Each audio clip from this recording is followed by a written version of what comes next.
Morning folks, it's back to normal in here again today after a couple of days of, well, ridiculous is the best word for it. It's been really windy, sort of 56, 58 mile an hour.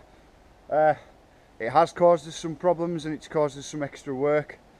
I'm a little bit nervous as to, now that I can get deeper into it today, as to what more I'll find, but hey, you know, this is just part and parcel of working in the forest and working with the forest, so you know, you crack on and get on with it.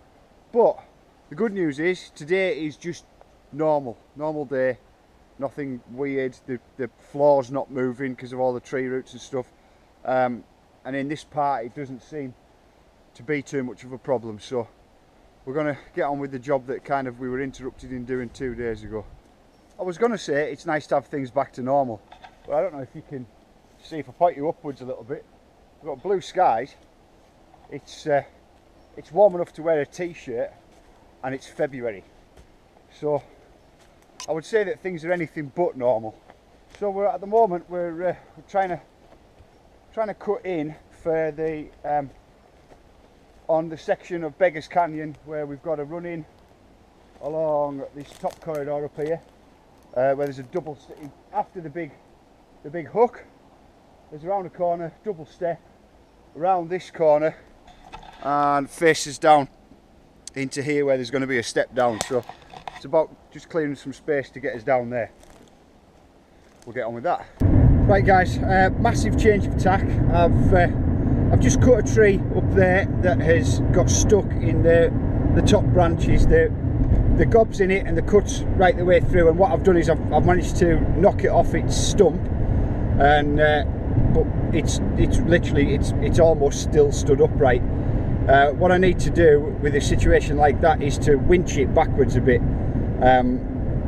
So went up to grab my winch, and I've got one of my ratchet straps, and then the other one is uses a tow rope, and I've just noticed that my tow rope has been I think it's been chewed. I don't know, some animal or whatever lives in there and thought, oh yeah, let's have a chew of this yellow rope.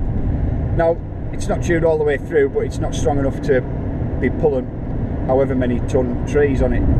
So obviously now in a choice of, right, well, I need to jump back in the car. I can either go that way back to Carlisle and spend money on a new rope, or I have got some new ropes at home. Now all of this led me to think, well, hang on a second, what's this going to cost? It's going to cost a little bit of time. So I looked at the weather report for tomorrow to see what it was going to, you know, whether I was going to be able to get back in and cut tomorrow. And yeah, there's no crazy winds. I think we might be done now for, touch wood, for hopefully a couple of weeks at least. And there's no crazy winds, so I'm like, okay, well, it doesn't matter about eating too much in tomorrow. Just jumped back in the car and realised that, I mean, for what is the absolute best thing to happen to a load of dirt that you've just dug up and raked out, a load of wet dirt, the best thing to happen is a couple of days of wind. It loves that stuff. Dry it all off on the top. If I'm going home now anyway, I might as well grab and I'm gonna have to go back and cut that stuff tomorrow. I've got to grab ropes and what have you. I might as well use this. I mean, the weather's not going to be as good tomorrow. I might as well use these primo conditions to do a proper test on that gap jump at up on what was going to be GDH1. So it's lunchtime now, flying home anyway, going to grab the bike.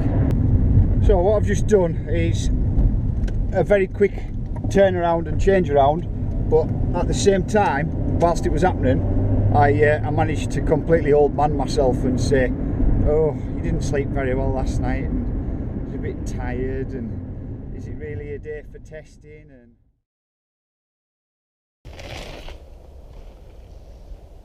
well, I've made some changes up the into the entrance into it, and obviously that's helped. Sorry, I've just literally put the bike back up. I sent this one a little bit deeper this time. Obviously you can get in faster, but I've landed a bit of a racer's line.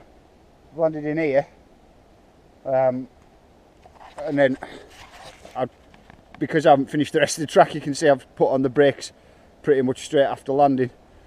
Now, that's interesting enough. I mean, it says that if you absolutely nail it, then you're going to hit right across the landing. Just see if I can show my route in. My route for around this corner was pretty much just to hit it quick. Didn't brake check in and just went straight up and over the top, and essentially aimed at this kind of log end here. I think it's going to be a bit different if you throw, just aimed at that basically, sailed in right over the top of that. I think it's going to be a bit different if you bend it into the run a bit, because you're going to use far more this side of the landing space. But that was just when I'm nervy and not sure of something, I tend to revert back to type, and type is old school BMX days, which is racing the tracks, and you just go for the quickest route possible across the camel hump. So it was a bit like riding old school camel humps.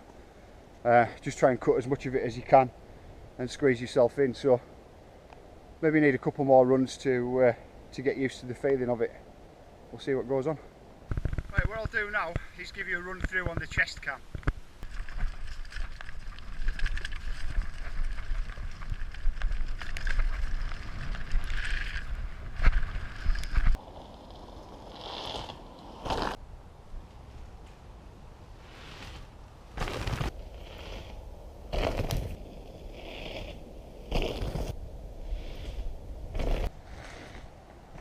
But man, just totally stoked today. That was banging, hitting that a few times, and I'm really pleased that I did it.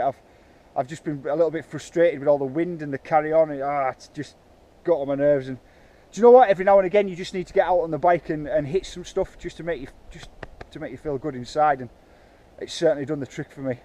Anyway, that's it for me for now. And thanks very much for your time as always, folks. Thanks very much for your support, and I'm looking forward to seeing you soon.